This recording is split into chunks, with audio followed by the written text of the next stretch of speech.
Assalamualaikum warahmatullahi wabarakatuh. Perkenalkan, nama saya Melina Widaminingsi. Di sini saya akan menganalisis sebuah game yang berjudul Net Invader, di mana game ini itu meliputi tentang keamanan jaringan komputer. Sebelum masuk ke permainannya, saya akan menjelaskan dulu ancaman apa saja yang ada dalam jaringan komputer.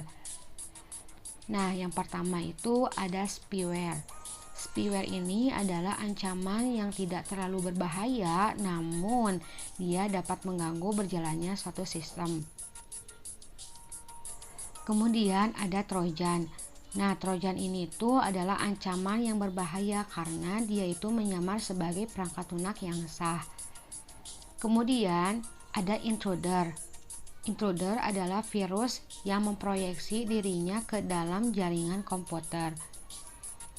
Kemudian ada advanced worm, advanced intruder, advanced spyware, advanced trojan, dan advanced virus.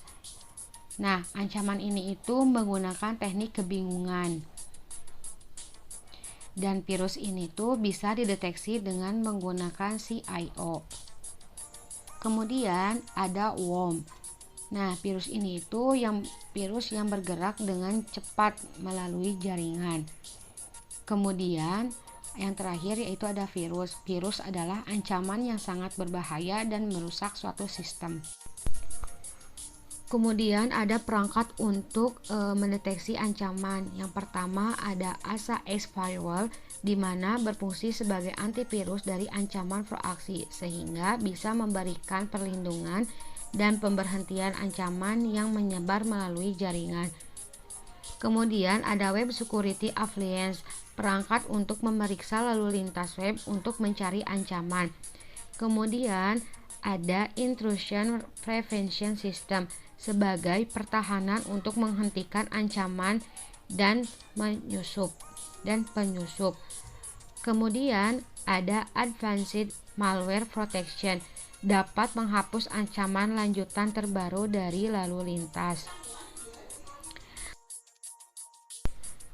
Kemudian ada Email Security Appliance, adalah alat untuk memindai email sebelum masuk ke jaringan.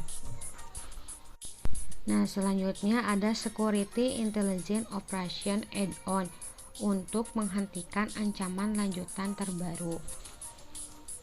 Nah, sekarang kita sudah masuk ke dalam suatu permainannya. Untuk pertama saya mencoba untuk level 1. Nah, level 1 ini itu di sini kita tuh mendapatkan suatu pesan Gmail, di mana ternyata pesan ini itu mengandung suatu virus. Karena itu untuk menghindarinya kita mencoba untuk menginstal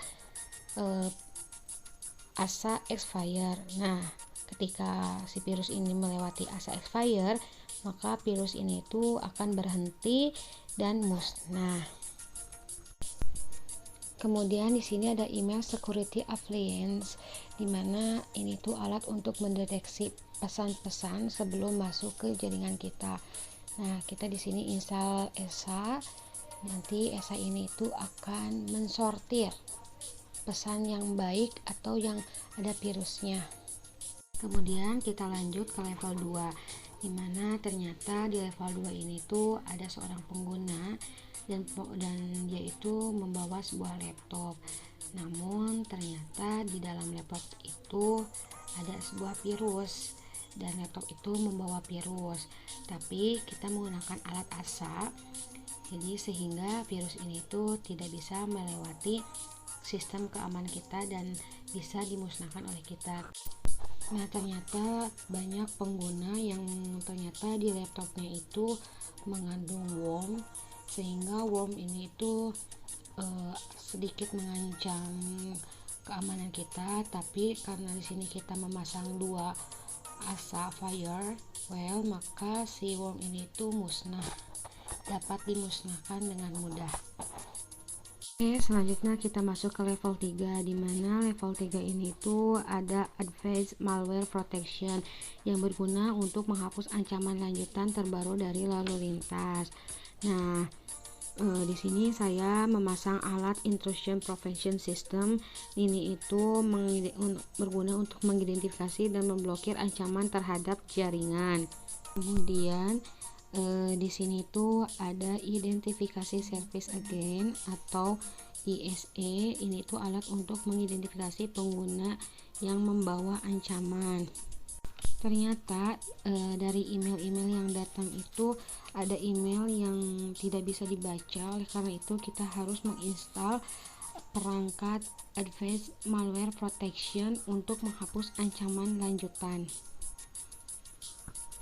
Kemudian kita masuk ke Mobile Workforce. Nah, di sini tuh ada Web Security Appliance, di mana perangkat ini tuh memeriksa lalu lintas web untuk mencari ancaman.